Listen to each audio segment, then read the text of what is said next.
Moving on to Assam, Dibrugarh district recently launched a survey among people on seroprevalence of COVID-19 antibodies. The survey will reflect the actual picture of infection in the district. A study on the seroprevalence of COVID-19 virus infection has recently been launched in Dibrugarh. This is the first time Assam is carrying out a serological survey to assess the accurate prevalence of SARS-CoV-2 antibody in the district. Seroprevalence is the level of pathogen in a population as measured in blood serum. The survey, funded by Oil India Limited, is being conducted by the Indian Council of Medical Research, Regional Medical Research Centre in collaboration with the Dibrugarh Health Department.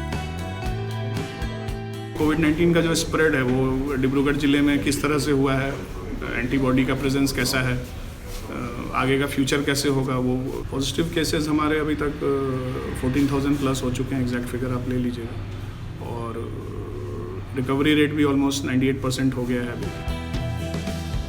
According to the report, survey of similar kinds in other states have shown that the actual number of COVID-19 infected people is 10 times more than the COVID-19 positive cases detected by the Health Department and RMRC ICMR.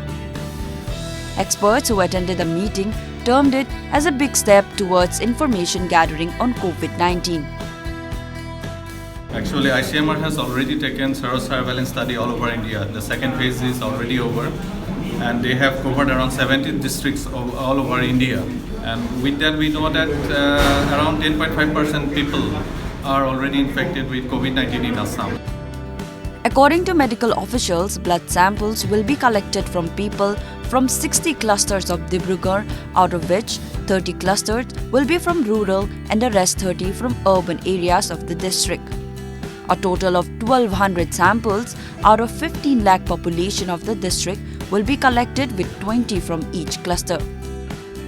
The organizers believe that the survey will unveil many facts related to prevalence cases of COVID-19, as the district has seen very few COVID-positive cases from the tea garden community and slum areas.